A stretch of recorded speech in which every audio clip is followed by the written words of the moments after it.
या प्रभागातील सर्वमधील आमच्या सर्व माता भगिनी आणि कार्यक्रम ज्यांनी आयोजित केला, इथलं दत्त मंदिर विश्वस्त आणि आमचे भाजे कुटुंबीय या सर्वांनाच मी या ठिकाणी आभार मानतो की त्यांनी सर्व नगरसेवकांना या ठिकाणी येण्याची संधी दिली आणि छोटेखानी त्यांचा सन्मान केला.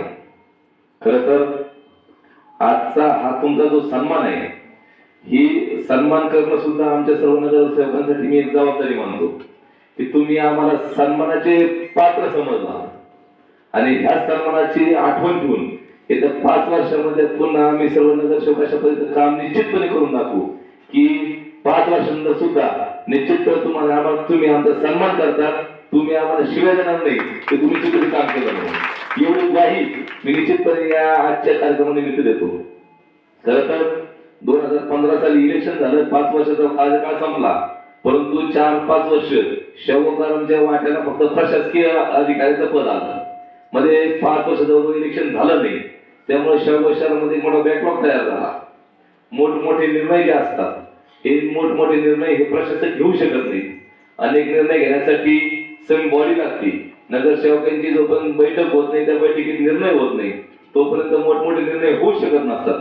त्यामुळे शेवकरांच्या वाट्याला 5 वर्षाचा बॅकलॉग आला.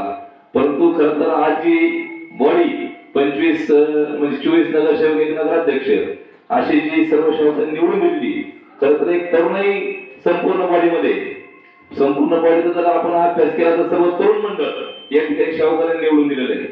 आणि याचा फायदा असा आहे की हे जे सर्व तरुण मंडळ आहे, हे आपापल्या प्रभागामध्ये निश्चितपणे एक ध्येय, उद्दिष्ट किंवा एक विजन घेऊन काम करणारे मंडळ आहे आणि याचा निश्चितपणे फायदा सर्व शेवकांना होणार आहे. आता जसं आमचे सहकारी मित्र आहेत नितीन दायवळकर यांनी जो उपक्रम सांगितला की स्मशानभूमी अत्यंत सुंदर करायची, खरं तर आज या ठिकाणी शेवगाव शहरामध्ये जर विचार केला तर शिवसेनेच्या काकड्याचे पुत्र आहेत आणि एकनाथ कुसळकर ते आता मग असेच आम्हाला म्हणले की काही निधी असा तर तुम्ही आम्हाला सांगा, निश्चितपणे निधी आणण्याचं काम वरच्या माध्यमातून आम्ही करणार आहे. या पद्धतीने शेवगाव पातळी मतदारसंघाचे अध्यक्ष आमदार आहेत मोनिका राजळे यांनी सुद्धा यांच्याकडून सुद्धा भरपूर निधी आपल्या शेवकांना सध्या सुद्धा बराचसा निधी पेंडिंग आहे.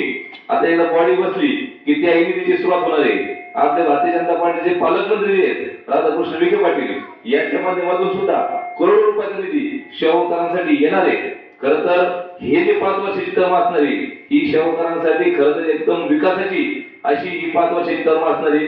शेवकरांनी सुद्धा जर याच्यामध्ये सहकार्य केलं आणि नगरसेवकांनी सुद्धा एकमेकांना सहकार्य केलं तर निश्चितपणे शेवगाव शहराची भरभराट या ठिकाणी झाल्याशिवाय राहणार नाही.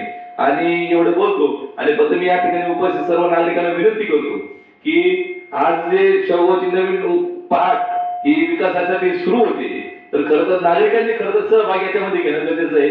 या ठिकाणी नागरिकांना मी आजच्या कार्यक्रमानिमित्त एवढी विनंती करेन की आपला जो भाग आहे, हा आपला भाग आपण स्वच्छ कसा ठेवता येईल यासाठी खरं तर आम्ही हात जोडून सगळे नगरसेवक आपल्याला विनंती करतो की या ठिकाणी प्रत्येकाने आपापल्या भागामध्ये जो कचरा असेल तो निश्चितपणे खंडागाडीत टाकला पाहिजे.